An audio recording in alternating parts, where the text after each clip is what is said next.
Good morning, everyone. Dr. Victoria Scarbo here, speaking to you from the Seeds of Transformation. Hello, little bud. Healing Center in Wareham, Massachusetts. Today is Thursday, July 22nd, or if you're listening to this in Australia, you could be listening on Friday the 23rd. There's a lot of stuff that is happening today. Most of it actually has already happened as I stand here this morning. The first thing we had was a opposition to between Venus and Jupiter that occurred this morning at I think 8:45 a.m. Oppositions are points of awareness. Oppositions are the halfway point of a synodic cycle. This particular synodic cycle, the synodic cycle between Venus and Jupiter, is generally considered a very positive cycle. Venus and Jupiter are considered the greater benefic, Jupiter the greater benefic, and Venus the lesser benefic.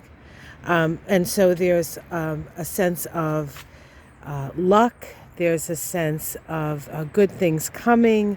There's a sense of expansion of those things that are of value to us.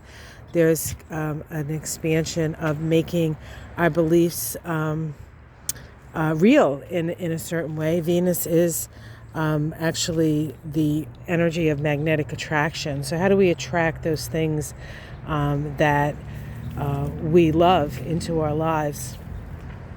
Now, the initial conjunction occurred on February 11th, and it occurred at 13 degrees of Aquarius. And this opposition actually is occurring in the first degree of Pisces for Jupiter, and the first degree of Virgo for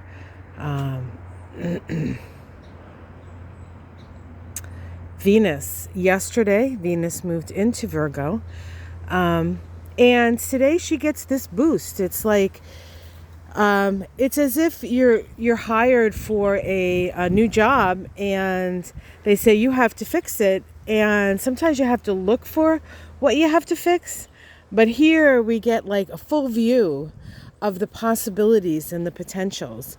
And so in a way, it really does help that Venus and Virgo get a perspective on things. And when we're dealing with when we're dealing with the axis of Pisces and Virgo, it is the axis of healing.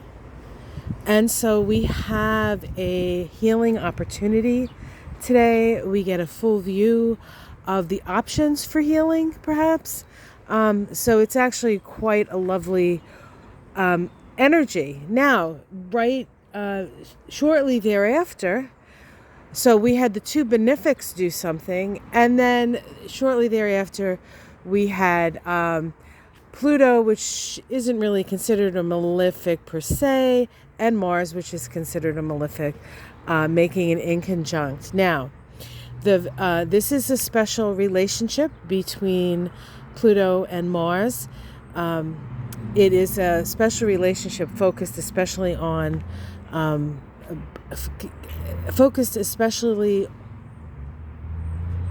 by, I don't know if that made sense, evolutionary astrologers. Pluto is our unconscious desires. Mars is our desires made conscious. When Mars and Pluto interact with each other, it is unconscious desires becoming conscious. Now, just like the Venus-Jupiter opposition, an opposition between these two forces gives us a perspective, and we get to see what was planted at the time of the initial conjunction. Thing is, we're not quite there, and so what we're experiencing today is an inconjunct. So an inconjunct between Mars and Pluto can create some crisis because of mismanaging the energy of Mars or missing the mark. This, of course, is going to bring up issues of power. And we do have Pluto in Capricorn and Mars in Leo. Capricorn and Leo are both archetypes associated with leadership and power. And so those in power, those who are in leadership, do need to make adjustments, And even in your own life, you would need to make adjustments with this aspect in areas where you perhaps are in charge, or where you have a certain amount of power that you're wielding. This inconjunct is a Virgo side inconjunct, so it does require some change in the way we think about a certain situation. So there's going to be some shifting and changing out of necessity in the way you approach having your desires met.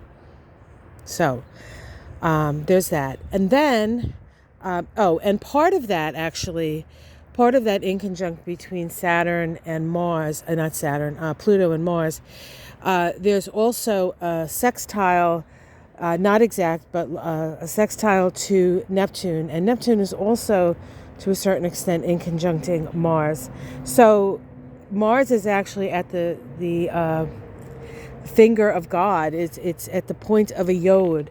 And so these transpersonal Pluto and Neptune forces on Mars, which is very not transpersonal, it's as personal as it gets, in Leo, a very, very personal sort of egocentric sign. If things are feeling like you want one thing to happen but they're not happening, and you feel like fate is like putting the fly in the ointment, fate is actually trying to direct you in the direction that is necessary for the evolution of a situation. So if you're feeling frustrated, don't give in to the frustration. There's a certain amount of acceptance that has to occur, and that acceptance, it's as if the hand of the divine, or the hand of that which is greater than us, is actually sort of moving us around, almost like men, or I guess it's called men on a chessboard, right? So there's a certain amount of that feeling going on. Now, lastly, I want to talk about the sun, because the sun has just moved into Leo. And of course, Leo is ruled by the sun. So this is a very powerful and potent time for the sun. And as the sun moves through Leo, there's going to be a lot of things happening. We have a new moon happening on the 8/8 Lion's Gate in Leo. And we have 2 full moons in Aquarius coming up. So with the moon in Aquarius and the sun in Leo, the full moon is occurring tomorrow, I believe. And so we're going to get another sort of eyeful. We've been waiting a long time for things to happen, and we got to the point where we felt like maybe things were never going to become clear, and, perhaps people weren't going to be held responsible for their abuses of power. But that is not the case. People will be held responsible for their abuses of power. Things are going to become clear, and part of that energy is happening now as the sun moves through Leo. Things are going to be illuminated. So we have to sort of step back from it, allow it to happen, allow it to unfold. We don't necessarily have to take actions on it, unless, part of your thing is to take an action on something like this. There are people in charge of these things. So for those people, do your work, guys. But for the rest of us as observers of this, we need to have a little bit of faith that things are exactly as they are meant to be, to the best of our ability. And I know that there's a lot of people feeling very despondent at this time. What I would suggest, especially with the sun in Leo, is to focus on your own creative spark, to focus on what's going to bring joy into your life. And it may seem like there's so many people suffering. How can I bring joy into my life?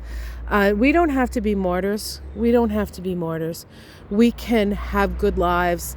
Good life doesn't mean a rich life necessarily, or a lot of money, or a lot of things.